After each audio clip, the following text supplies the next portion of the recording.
dia, boa tarde, boa noite. Estamos aqui hoje fazendo uma gravação do nosso podcast centenário, o nosso podcast de número 100, né? E assim, é uma honra, um orgulho para a gente poder estar gravando esse podcast de número 100, né? Contando essa história que há 100 semanas ininterruptas, Sorrico. Estamos aqui lançando o nosso podcast semanal, contando a nossa história, a história do Grupo Águia Branca, como é que a gente vai construindo o nosso legado, através da história de cada um de nós, né? De cada uma das pessoas que estão conosco aí há bastante tempo, fazendo um trabalho muito legal. Primeiramente, quero te agradecer a confiança por nos apoiar e permitir fazer esse trabalho aqui, divulgando essa história tão legal do nosso time aí. Tem sido bem recebido, as pessoas ficam bastante motivadas em gravar. E hoje estamos aqui para fazer esse bate-papo aqui nesse podcast centenário aí. Maravilha. Então, o nosso bom dia, boa tarde, boa noite para todos. Nessa 100ª edição aí, para a gente é motivo de alegria, porque, primeiro, que é uma excelente ideia, muito bem executada por você, Marcelo, e que a gente sabe que como é difícil manter isso um após o outro, porque dá trabalho, pede uma agenda específica, tem que parar, mas a gente sabe também da importância e como o pessoal gosta e como isso é importante para a formação da nossa cultura da divisão comércio, né? Então, importante esse 100º, que daqui a pouco estaremos celebrando o do 100º, o número 200. Mas, enfim, é uma honra, então, ser o número 1, né, o primeiro que nós fizemos lá, e agora no 100º, numa data importante, que esse 23 aí, ele me remete a 93, que foi quando eu saí da área administrativa e financeira da aviação e vim para a recém-criada divisão comércio, na época, em 93. Então, fazem 30 anos que a gente começou essa jornada na divisão comércio. Na época, acho que a gente chamava unidade comércio. Não era divisão, não. Essa nomenclatura a gente mudou mais recente. Então, estamos celebrando os 30 anos da área de comércio. Até porque, antes disso, a gente pode falar que o Grupo Águia Branca, ele operava concessionárias, revendas, mas não com a visão de ser concessionário, explorar a revenda ou administrar concessionárias. A gente tinha, na verdade, uma concessionária de caminhões Mercedes, que era a Valadares Diesel, que é de 71. E aí, quando em 82 a gente compra a Vitória Diesel, acho que seu pai já estava lá, mas já estava lá. E aí, Vitória, seu pai foi lá fazer a transição, começar com os funcionários no refeitório e tal.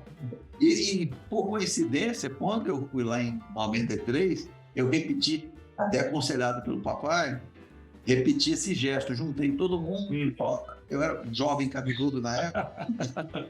E aí a gente fez esse mesmo bate-papo. Tá chegando aqui, Grupo Águia Branca tá chegando, porque era seu antenor Tavares. Antenor Garcia? Era o Jair Garcia e Antenor Tavares, os dois. Que nos veio ver. E aí, enfim, tanto que quando a gente compra em 82 a Vitória Diesel, e aí tinha a Valadares Diesel, para que ter duas? A gente só precisa de uma, porque era para ter uma conexão com a Mercedes, que ajudava na compra de caminhões, ônibus, peças, receber os treinamentos todos da fábrica. Então, a gente usava a revenda mais como um acesso à Mercedes, né, do que um operador de concessionário. E aí, em 93, a gente cria uma divisão para mexer com as revendas. Então, você tinha a Vitória Diesel, já tinha vendido a Valadares Diesel, então, e acho que vendeu em 86. E aí, tínhamos a Kurumá trabalhando com Toyotas importados desde o final de 92, então já tinha 6 meses. Ela era ali em Cariacica, onde foi uma área de manutenção da cargas. Trabalhava, então, na Toyota com os Toyotas importados que começaram nessa época no Brasil, e Michelin, pneus de passeio Michelin de alguma coisa. Daí vendia, eu acho que 7 Corollas daqueles importados por mês, lá em Cariacica ainda. Então você tinha a reparada diesel. A Kurumá nasceu de uma costela da reparada diesel, porque tinha um bandeirante, aí depois ele fez a revenda. E era isso, e tinha a promessa de inaugurar em agosto, que a gente acabou inaugurando em 19 de agosto, não sei que eu gravei essa data, 19 de agosto de 93, a Automóvel, e era a Fiat. Então, certo. Logo em seguida, nesse mesmo ano, teria então a segunda revenda ou a terceira, se considerar. Era uma Fiat, uma Toyota recém-nascida e a Mercedes já tinha por conta da área de cargas e ônibus. Então, essa que foi a semente de 93. E é nesse cenário, esse arcabouço que você chega, né? Há 30 anos atrás e constrói, né, Henrique? Esse legado, essa história tão bonita. Estou aqui gravando esse podcast na sua sala, a gente vê aqui, de fato, um legado aqui, né? Troféu de diamante, de tantas conquistas, de revistas e família, né? Realmente um berço, né? De prosperidade. Então, assim, e o quanto que a divisão cresceu nesses últimos 30 anos, né? sobre a sua liderança, né? Tem a sua marca nisso, é claro que não é só sua, de toda uma estrutura que te apoia, que traz, mas um time que está na frente, mas com uma clareza muito aonde que a gente quer chegar, né? Muito claro, né? O objetivo, os nossos passos, sempre muito firmes, né? Muito direcionado. E como é que foi essa jornada nesses últimos 30 anos aqui? Pelo menos esses últimos 30, desses 77 do grupo, vou pegar esses 30 aqui. Falar de 30 anos precisa de uma garrafa de vinho e tempo para falar, né? Porque teve muitos acertos, muitos tropeços, né? E eu penso que as minhas... Primeiro, a ressalva que você fez é super, super importante. É verdade, isso é um trabalho de várias mãos. A gente, quando está liderando, a gente tem a missão de não desistir e não deixar ninguém desistir. Segura na mão, vamos, vai dar certo. Não deu por aqui, nós vamos por ali. E o Brasil, isso, tem várias crises, aí bate aqui, juros sobe, bate aqui, carro não tem, bate, aí você vai dando voltas e tentando acertar. Mas é trabalho de muita gente, a construção conjunta, realmente. E, assim, as decisões mais importantes que a gente tomou, eu acho que foram os nãos que a gente falou e não os sims. A gente vê vários grupos no Brasil, são grupos que meio que começaram a trabalhar com tudo. Todas as marcas, tudo que oferecia, o cara pegava e meio que perdia um pouco o foco. E eu acho que uma coisa que a gente fez acertada é focar em algumas marcas. A gente fez planejamento estratégico, como seletivo, fala, isso aqui eu quero, isso aqui eu não quero. Vieram várias ofertas de outras marcas, falei, isso não, isso não, isso não e isso sim. Então, a hora que você foca, é lógico que o risco aumenta, que você fica mais dependente, mas naquelas que você concentra, você fica mais representativo, você fica mais, tem uma escala e fica mais relevante nela, né? Coisa que a gente fez a partir do ano 2000, que a gente foi saindo de outras marcas. Então, nós já tivemos Ford, já tivemos Fiat, já tivemos Volkswagen, já tivemos a Land Rover também e decidimos focar basicamente em Toyota, em automóveis, em Mercedes e caminhões. E isso aí gerou alguns frutos, por exemplo. A Mercedes Automóveis é originária de Mercedes Caminhões. A gente tem uma Mercedes Automóveis em Vitória para formar a imagem de marca. Então, não é o que a gente fala, vou sair comprando Mercedes Automóvel no Brasil inteiro. Não é a nossa estratégia. Ela compõe a estratégia de Mercedes comerciais, né? E Toyota.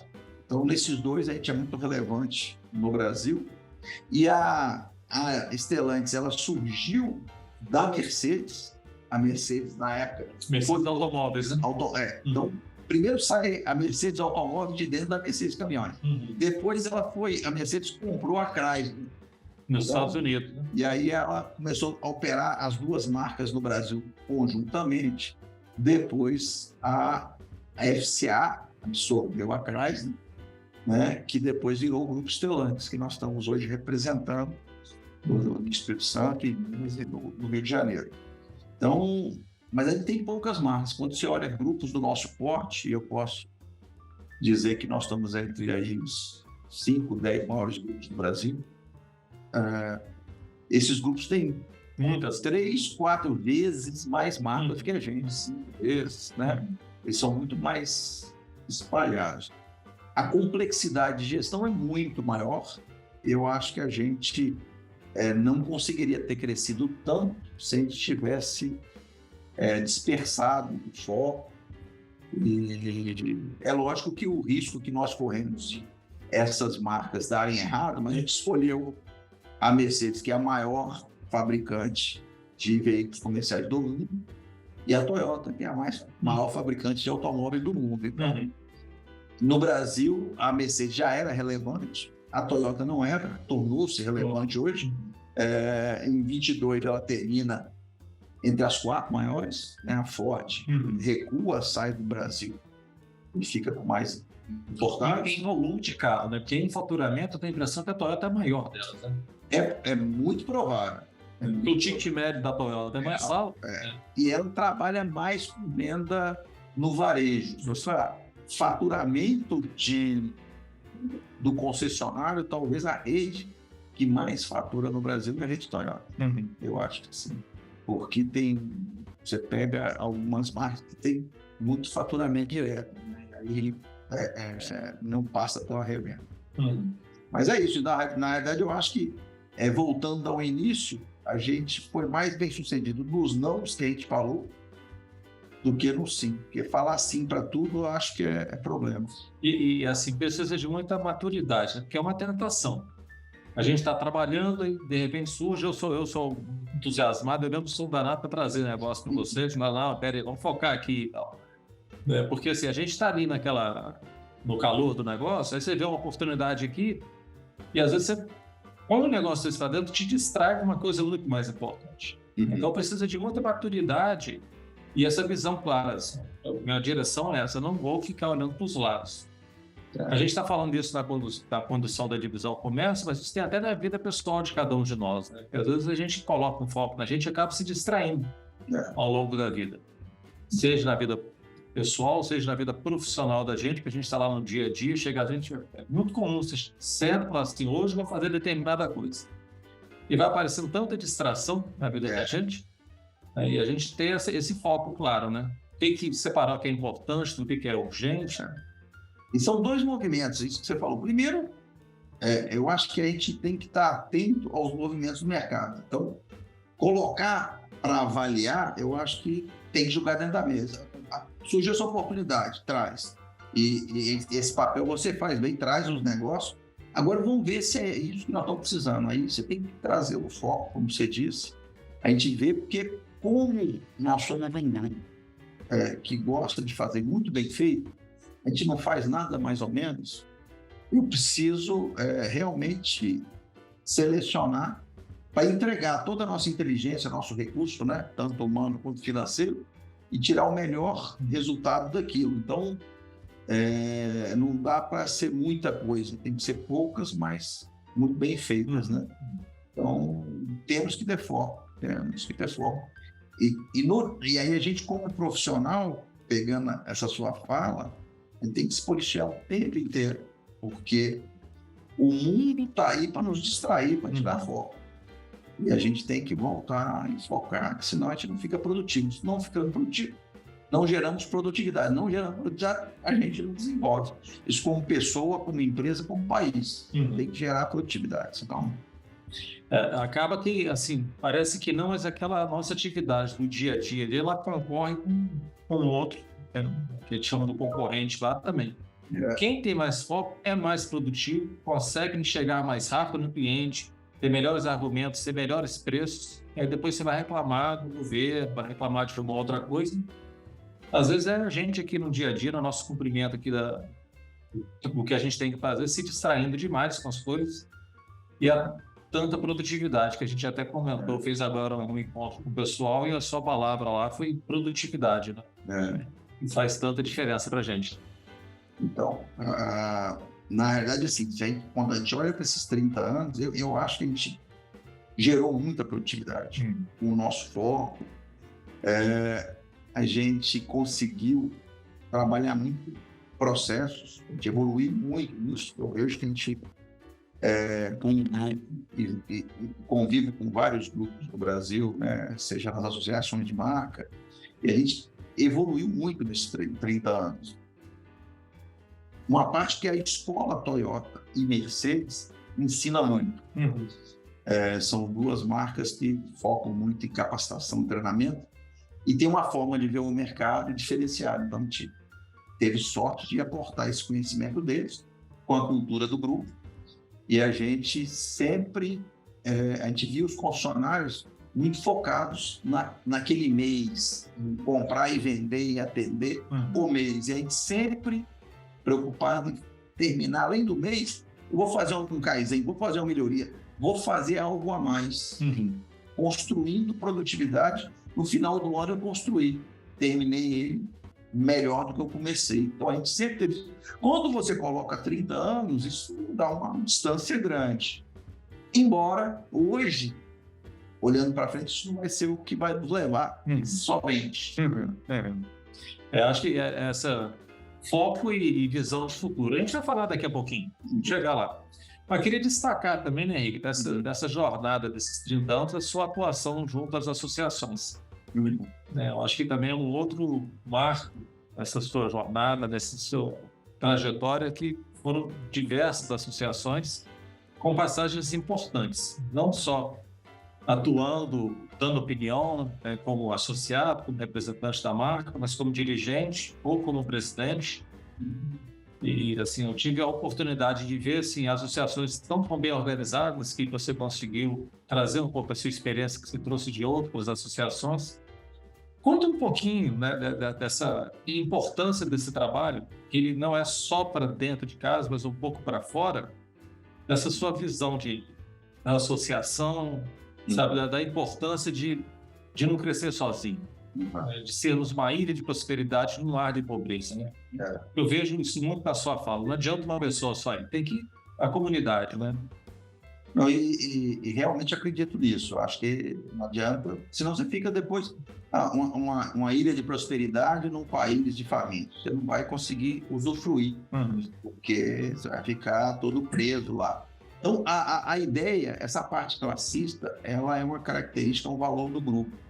Desde o início, o papai era classista, ele foi, seja no sindicato das empresas de ônibus, seja na Sobens, na Mercedes, ele sempre trabalhou nisso. O Calmer, o Wagner, o Renan, todos eles têm esse espírito classista, todos eles já dedicaram horas, anos da vida na atividade classista e comigo não foi diferente. E para nós, a ideia de ter menos marcas nos possibilitava entender a estratégia, até onde ia a estratégia da Mercedes, da Toyota, o que eles pretendiam fazer no Brasil e tentar ver como isso aí pode nos ajudar, porque a gente tem alguns valores até parecidos com Toyota e com Mercedes, e aí você sintonizava e alinhava essas coisas, né? Então, a atividade classista, para mim, ela sempre focou em crescer o tamanho do bolo de todo mundo. É lógico que eu sou uma parte do bolo, claro, e vou ter boas condições para crescer. E o grupo tem valores empresariais bem modernos, e a hora que você pega e implanta isso numa associação, dá bons resultados. E a gente não tem, assim... Nós temos uma independência financeira para não fazer o que A ou B quer. E aí a gente consegue fazer o que é melhor para todos. Então, nos dá uma liberdade para trabalhar. E eu acho que a própria montadora reconhece isso como um ativo e o associado também, porque nos elegem algumas vezes lá e tal. Então, eu acho que a gente tem mais acertado nessa seara do que errado. Então, falando nisso, eu acabei de sair agora em dezembro da Associação Mercedes Caminhões. Não sei se todo mundo sabe, o Marcelo assumiu lá uma jornada nova como vice-presidente da Assobens Caminhões. É a área que você começou no grupo há 28 anos atrás. Então, é uma área que você conhece bem e vai poder contribuir lá. Que é um trabalho, a gente está com um trabalho muito legal que a gente fez nos últimos 4 anos, tendo o Joel à frente. Muitos desafios, você vai ver. Agora, esse ano vai ter bastante coisa também, ter essa mirada da tecnologia para vocês, mas você vai ter essa oportunidade de exercer essa coisa em prol de muitos, essa coisa classista que está no DNA do Grupo Águia Branca. Que bom. E, mais uma vez, te agradeço a indicação lá, que você me apoiou na eleição e me indicamos lá. Cabo eleitoral. Bom. Maravilha. Barriga, assim, ao longo dessas gravação dos podcasts também, eu pude observar, né, a nossa liderança como tem valores muito parecidos com outro que também coincide com os valores do grupo. Né? Um valor que muito marcante nessa história que eu pude registrar é o trabalho. Que você sempre fala do trabalho, você houve um tempo que até presenteava, né? Tem uma amostra aqui de uma bancadazinha de trabalho. Vou mostrar aqui. Essa é uma bancada do marceneiro. Deixa eu ver se a turma consegue ver. Aqui, ó. Isso aqui é lá de Patinga. Eu sou mineiro, o pessoal sabe, já virei capixaba, mas sou mineiro. É uma bancada no marceneiro que no Rotary se dava de presente. Quando a pessoa aniversariava uma visita, né? E essa bancada do marceneiro, ela é sinônimo de trabalho, de perfeição.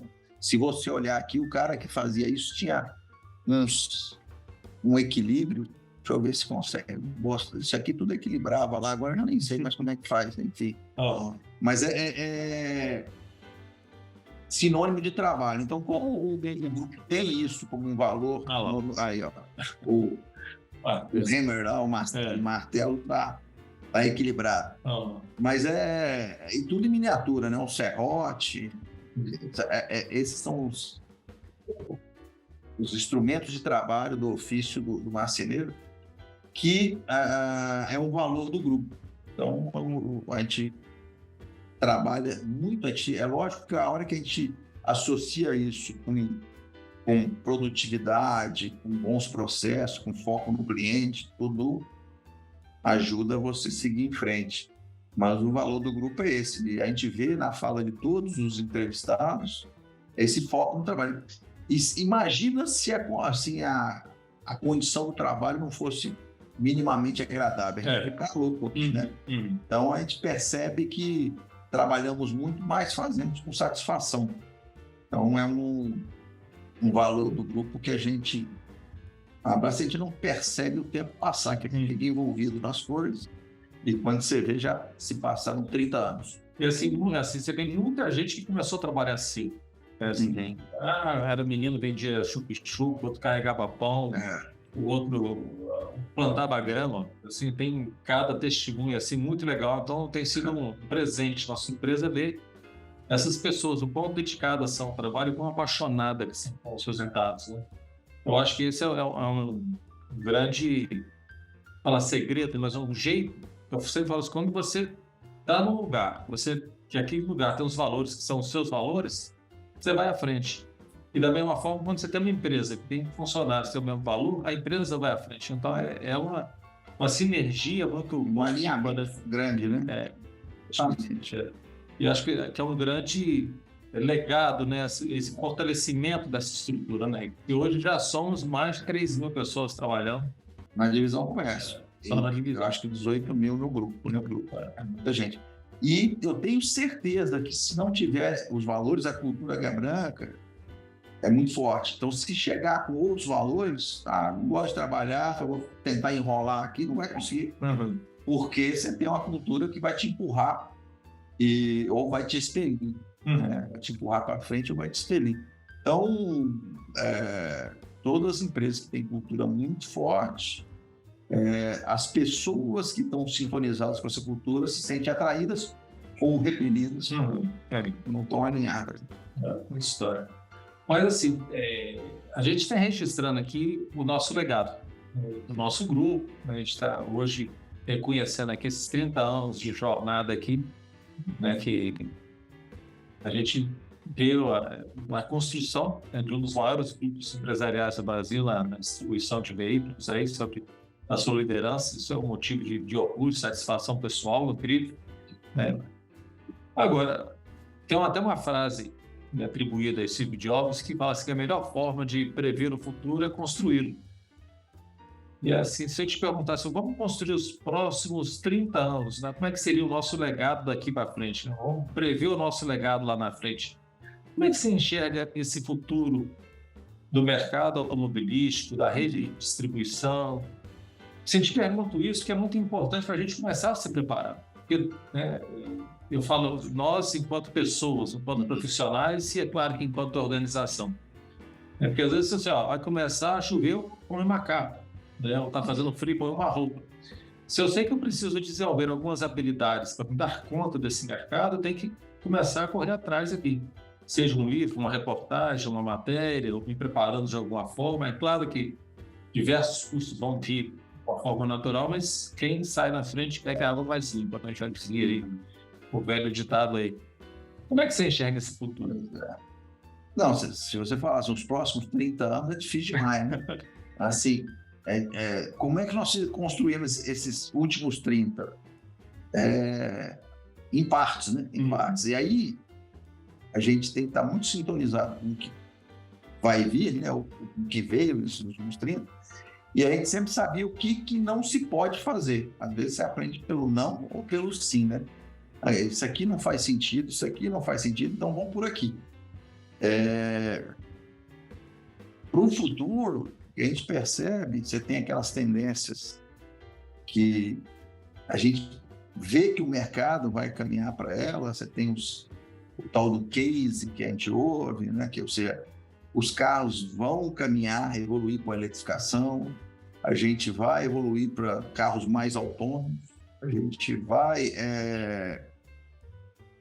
O modelo nosso de prestação de comercialização, ele está se mudando cada vez mais para o digital. A gente vai ter que produzir cada vez mais conveniência, cada vez menos fricção, serviços, como é que fala? Com repetição, igual... Assinatura, né? Com recorrência. Serviços com recorrência. Por quê? Porque o mercado está aceitando isso bem. Então, a gente vai ter que pegar esses últimos 30, o que a gente fez, certo? Não se discute mais você ter um bom processo, você ter um bom atendimento, uma boa instalação, isso é básico. Isso é o bingo para jogar o jogo. E aí a gente vai ter que ir ajustando as nossas velas para que para onde o mercado está indo, a gente consiga trilhar esse caminho com o mínimo de atrito, se possível, saindo na frente, nas diversas tendências que a gente está vendo acontecer. É lógico que não dá para a gente olhar muito para frente e está muito turvo, mas os próximos 3, 5 anos dá para entender para onde vai e a gente se prepara para esses próximos 5 anos. E vai ajustando, depois os outros 5 você vai ajustando, porque aí você não desvia tanto do futuro. E aí a gente consegue ter uma assertividade. Nós temos uma vantagem que o Brasil ele se aproveita de tecnologias que estão mais maduras no hemisfério norte, Europa, China, Estados Unidos. Então, a gente consegue visitar, ouvir dizer, estudar, e aí a gente se prepara para... Algumas dessas tendências fazem sentido no Brasil, algumas não fazem. E aí a gente coloca um impacto delas menor aqui. E assim a gente vai se ajustando. Mas, assim, a única coisa certa é que vai continuar a ser um negócio de gente. Então, assim, eu sou um cara muito entendido no negócio, na tecnologia, da manutenção disso, mas o nosso negócio é gente, então a gente vai continuar tendo que entender de gente, cuidando de gente, estimulando gente e trabalhando com essa gente toda. Temos que gostar de lidar com pessoas, né? Que é através delas que tudo acontece. São elas que usam os carros, são elas que atendem os clientes, são elas que é essa mola do possível. Aí você estava comentando aqui, eu estava lembrando assim, acabei de olhar uma estatística de mercado, que o mercado nosso é muito cheio de alto e baixo. Eu tenho uma tabela que eu vou registrando o tamanho do mercado brasileiro de caminhões. Então, por um acaso, também tem 30 anos de história. E aí tem meses que sobe muito, tem anos que sobe muito, tem anos que cai bastante. Mas ao longo desses últimos 30 anos, nós crescemos uma taxa de 7,5% ao ano. Quando você pega o maior com o menor, faz a conta lá, dá uma taxa de crescimento de 7,5% ao ano. Ou seja, o mercado ele dobra a cada mais ou menos 8 anos. Então, historicamente, nos últimos 30, ele tem dobrado. Ou seja, se hoje nós estamos produzindo o que a gente produz, muito provavelmente daqui a 8 anos estaremos produzindo o dobro, se não fizermos nada, que não é nosso histórico também. Se a gente for analisar essa mesma nossa taxa de crescimento, a gente sai de 2 revendas para 80, então não dá nem para fazer essa conta, que é um crescimento mais exponencial ainda. Então, assim, estar preparado para lidar com esses grandes desafios também, né? Estar preparado para a gente estar mais pulverizado, lidar com as pessoas, com o desafio de lidar com as pessoas, né? Que hoje, nesse mundo tão cheio de distrações, igual a gente falava aqui, tem sido o nosso grande desafio, né? Lidar com as pessoas daqui para frente. Além do negócio, como que a gente se prepara para lidar com essas pessoas?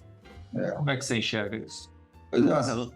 Aí eu acho que não vai ter grandes revoluções. Primeiro, como você falou, gostar de gente. Então, o seu funcionário, você tem que gostar de lidar com ele e ele tem que gostar de atender. É lógico que só gostar não serve, mas é a base de tudo.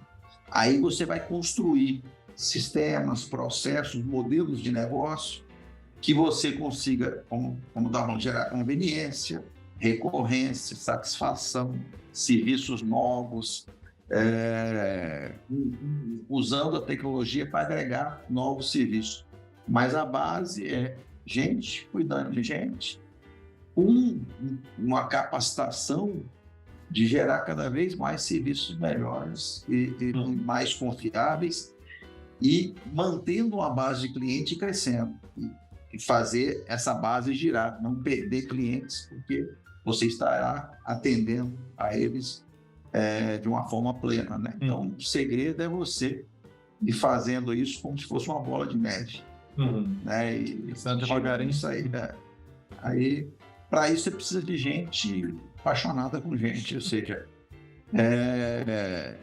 na essência, a gente não muda. É lógico que no periférico a gente vai ter que repensar bastante coisa.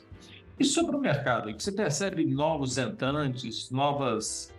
Porque, assim, a gente tem muito medo, lembra, do mercado ter uma disrupção, igual aconteceu com locadoras de vídeo, com o mercado de câmeras fotográficas. A gente tem diversos exemplos desses que meio que deram uma deteriorada em alguns segmentos. O nosso segmento ele vem consolidado, a gente percebe a importância dessa nossa relação junto com o cliente enquanto a gente está prestando serviço.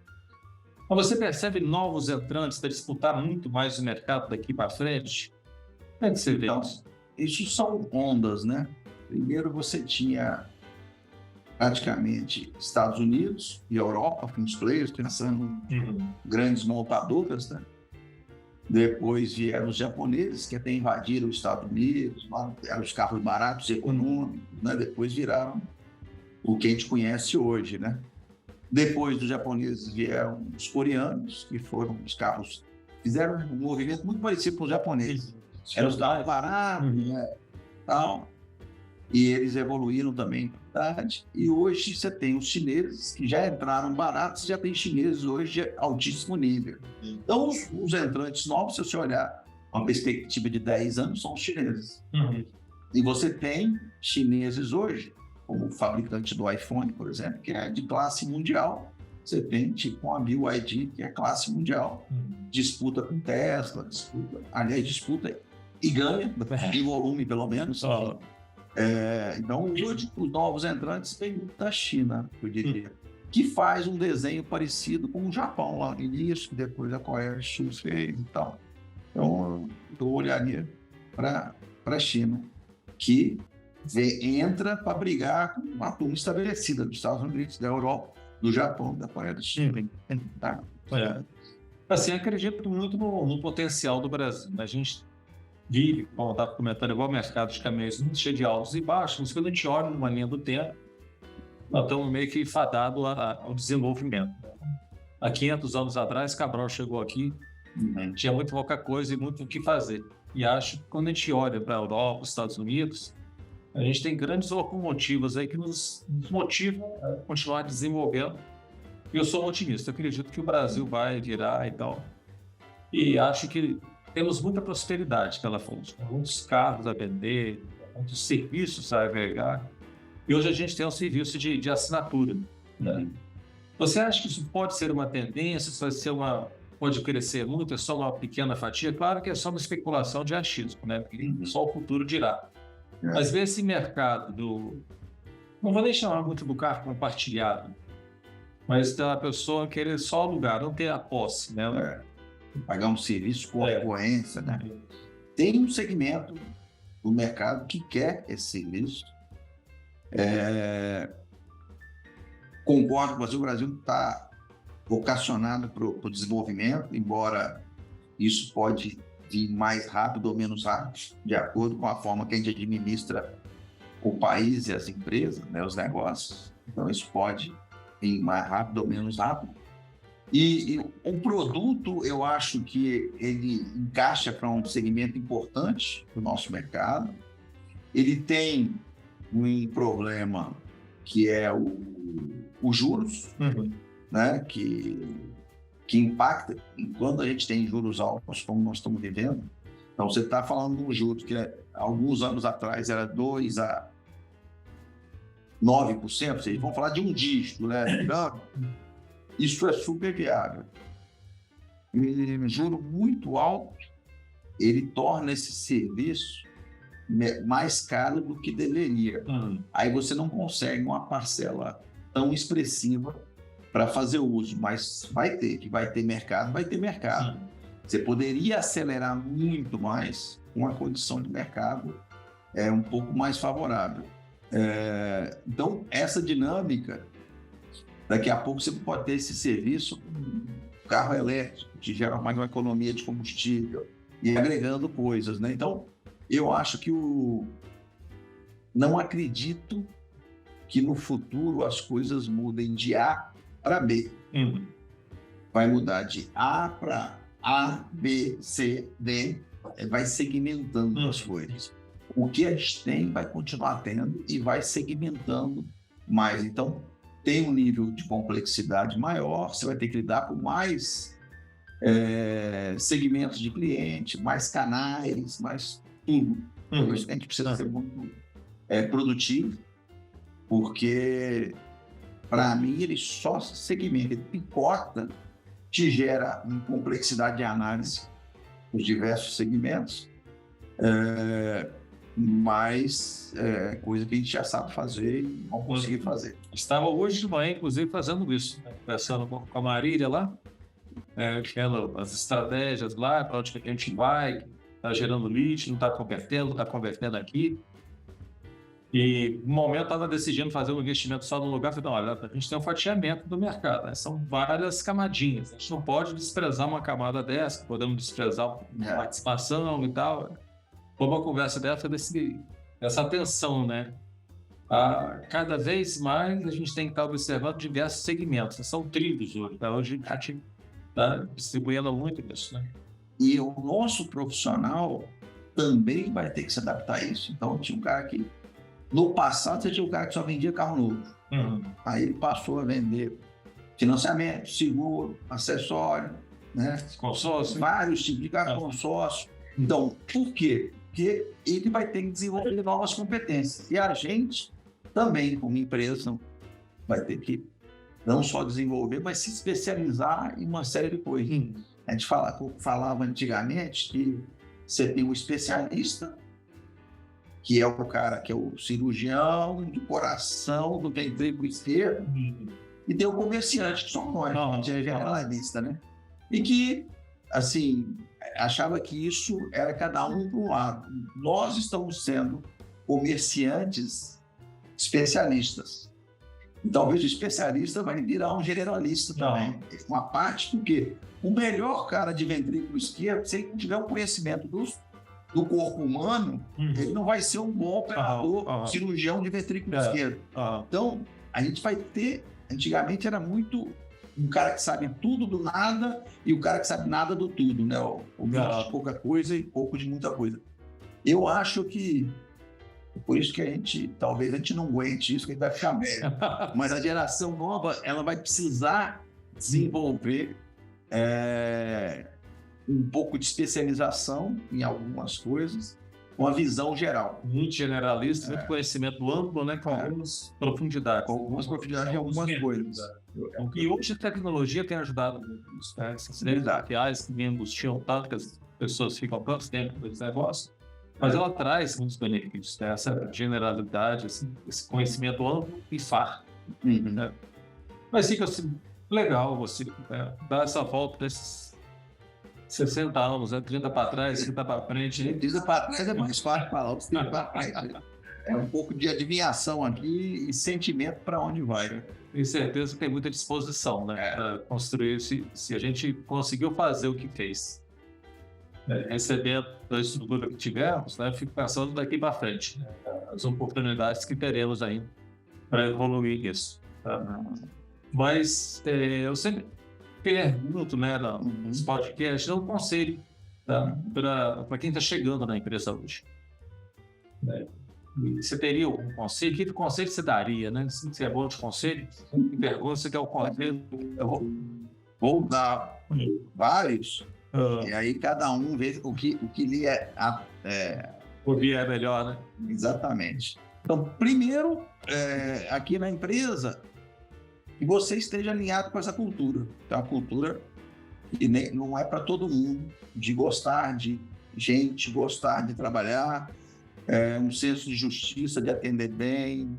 E a gente tem um processo de capacitação, desenvolvimento e tudo. Então, primeiro, ver se você, nosso funcionário, tem esse alinhamento de cultura. E se não tiver, nada... É mais difícil. Vai ficar muito mais difícil. Segundo, que a gente vai continuar crescendo e vai ter oportunidade. Então, se prepare. Isso que eu estava falando, por exemplo. Eu tenho um conhecimento específico e tal, mas eu não tenho... eu sei muito da parte de venda, mas não sou bom de conta... ou eu não sou bom num produto A, tenta se treinar para ser bom em várias coisas. Aquele cara que era bom de uma coisa só, esse hoje não se mantém. Então, falar, eu consigo vender o carro, mas eu tenho dificuldade em fechamento, eu não estou conseguindo vender o produto A, B, C, eu preciso conhecer melhor, desenvolver.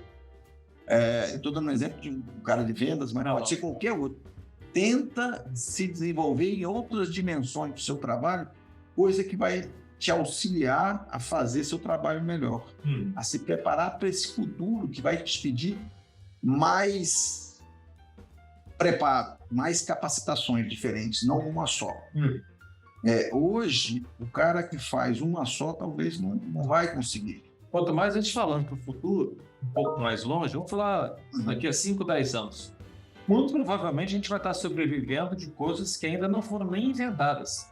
Né? Tecnologias que serão descobertas daqui a 10 anos, com certeza nós vamos estar vendendo, comercializando coisas que hoje não foram inventadas.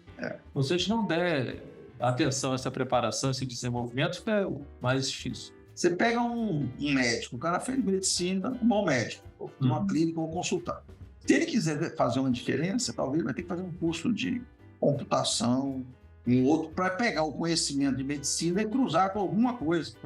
É assim que se desenvolveram várias coisas na medicina. Ou, eu dei um exemplo aqui do digital, mas você pode falar em cruzar aquele conhecimento clássico mais alguma coisa, ou ele cruza com um curso de direito e ele vai trabalhar direito com medicina. Eu acho que, estou dando um exemplo, mas não precisa ser cursos de graduação completa. Você faz uma especialização aqui, agora, para você agregar coisas. Eu acho que nós vamos continuar estudando até morrer. E eu acho que, como tudo, você sabe como é que eu penso com alimentação e com ser seletivo na coisa que a gente coloca na cabeça, porque você também é assim, você aproveitar para aprender coisas novas, correlatas ao seu trabalho, que te impulsione ainda mais. Então, o conceito seria isso. Falar, eu faço isso, mas se eu aprender essas duas coisas, potencializo o que eu já sei. E eu vou ser um melhor profissional por conta disso. Então, eu agregaria esses conhecimentos porque o futuro vai precisar, aliás, vai exigir da gente esse preparo. Então, eu investiria em nós mesmos aí para a gente estar nesse futuro tão bonito quanto a gente esteve nesse passado. Verdade, verdade. E é isso, né? Às vezes a gente fala, não, consertar carro vai ser sempre a mesma coisa. Não vai. Muita tecnologia, muita eletrônica. Agora a gente fala de carro elétrico, daqui a pouco pode ser hidrogênio, pode ser coisas que ainda não foram descobertas. Ou você vai vender um cliente, você acha que é só vender um carro, mas o cliente tem uma abordagem diferente. Ele já chega com todo o conhecimento, com toda a preparação, as pesquisas que ele fez hoje pela internet, ou opiniões que ele ouviu dos amigos, que vai chegar e vai te colocar em xeque. Se a gente não se preparar e aumentar o nosso repertório, a gente fica muito limitado. E assim, o fato talvez a forma de consertar o carro mude, você vai entrar lá com um laptop, ou talvez a própria montadora pela internet, tipo uma Apple da vida, vai atualizar o software, mas também a forma de contratar. O cara talvez vai te mandar uma mensagem, vai falar com o seu sistema, vai agendar sem você saber, e você talvez tenha que ir lá buscar o carro, ou ele vai deixar em algum lugar, eu não sei. A questão é que essa geração nova, que hoje está com seus 10 anos, ela é toda digital. E aí a gente vai ter que fazer os processos todos digitais. Hoje é um misto o digital, né? Mas ele caminha, e eu acredito também na tecnologia, que a nossa tecnologia de curto e médio prazo é o híbrido. Mas o futuro talvez não seja mais o híbrido. Da mesma coisa que o futuro é mais digital, digital. Então, a gente tem que fazer essa passagem, essa transformação, mas sempre de olho que vai vir ali no nosso horizonte. Chefe, mais uma vez eu vou te agradecer aqui por essa história maravilhosa, por essa condução desses 30 anos. Desejar vida longa. Paciência. Não, eu que agradeço. Na verdade, eu queria agradecer pela sua persistência, né, nesse programa Nosso Legado, tão querido por todos, por mim, inclusive, e que a gente consiga ficar mais anos e anos fazendo esse programa ou até ajustando ele em outro formato, que, quem sabe, né? Tá falando de tecnologia aqui, mas eu acho que vai ser muito excitante, legal viver esses próximos anos. Então a gente vai ter que estar descobrindo, ajustando, mas que bom que temos saúde, disposição, né? E que Deus nos oriente, ilumine nessa caminhada aí que vai ser divertida, certamente. É isso. Obrigado. Valeu. Vamos para frente aí. É isso, pessoal. Agradecer a vocês aqui, a audiência, por esses 100 episódios, esse bate-papo tão legal, tão instigante e assim que nos motiva a ir à frente com tanta história bacana. E mais uma vez registrando aqui o nossa história e agradecer a vocês aí pela audiência. Semana que vem tem mais. Um abraço. Abraço.